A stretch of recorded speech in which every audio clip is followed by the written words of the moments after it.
Selamat sore, Yang Mulia Majelis Hakim Mahkamah Konstitusi yang kami muliakan.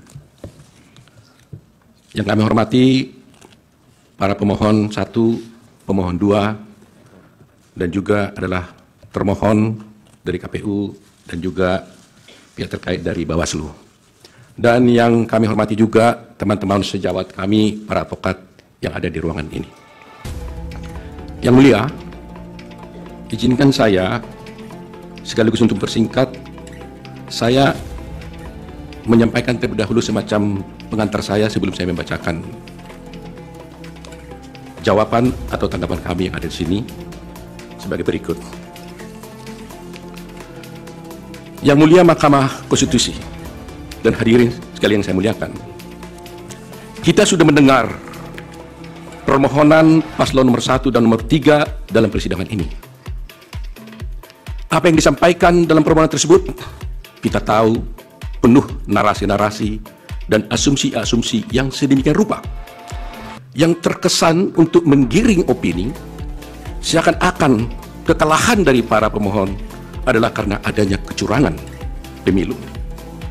Narasi-narasi yang dikembangkan dan yang dibangun, seakan-akan rakyat memilih Prabowo Gibran adalah karena kecurangan dan karena adanya bansos.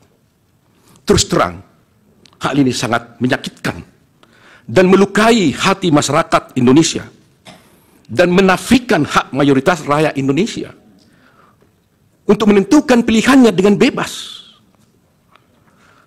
Karena rakyat Indonesia memilih Prabowo Gibran sebagai presiden karena mereka mencintai dan menginginkan Prabowo Gibran sebagai presiden dan wakil presiden Republik Indonesia. Pilihan tersebut dilakukan oleh rakyat Indonesia berdasarkan hati nuraninya. Jadi, kalau dituduhkan dan rakyat dituduh memilih karena adanya bansos, karena adanya kecurangan, itu melukai hati rakyat mayoritas Indonesia yang memilih Prabowo Gibran sebagai presiden dan wakil presiden yang mereka cintai. Yang kedua, pemilu kali ini adalah pemilu yang paling damai dan tentu paling baik, bukan paling buruk seperti yang disampaikan oleh para pemohon. Kalau pemohon dalam permohonannya menyampaikan narasi-narasi yang bersifat asumsi dan tuduhan-tuduhan kecurangan, maka kami, kuasa hukum Prabowo Gibran, tidak akan terpancing dan tidak akan terpengaruh dengan narasi-narasi dan diksi-diksi kecurangan yang dituduhkan.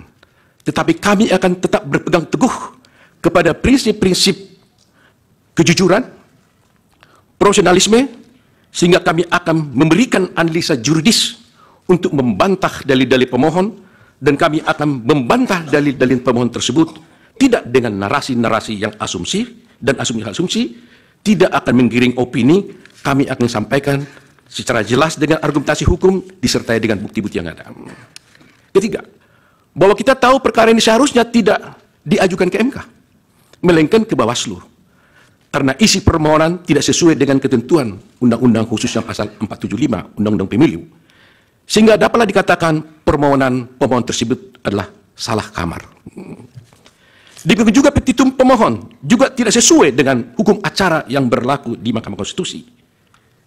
Karena kita lihat petitum pemohon telah menyasar kemana-mana,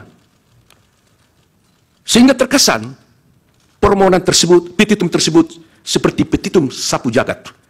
Karena pihak-pihak yang tidak pihak pun di perkara ini telah dimintakan untuk diperintahkan oleh Mahkamah Konstitusi untuk dihukum atau diperintahkan untuk melakukan.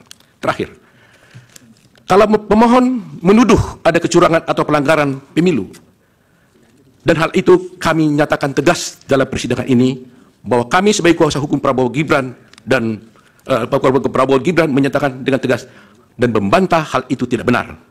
Tetapi justru para pemohonlah, pihak pemohonlah yang melakukan kecurangan tersebut, dan kami akan buktikan di dalam persidangan ini nantinya.